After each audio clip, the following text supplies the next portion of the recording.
Coleman heat pump unit, but TXV.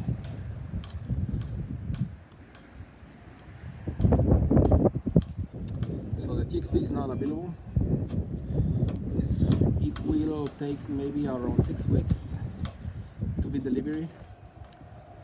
So what I'm gonna do for now, I'm gonna put a piston, and then when I get the TXV, I will remove the piston and install the TXV. That's gonna be a temporary fix to give some warm air to the customer. So this is the way I'm gonna fix it. Here is what the the piston is gonna be. You can see it right there.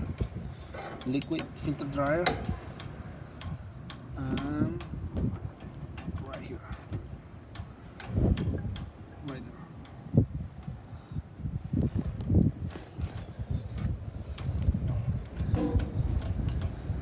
Alright, have a good day.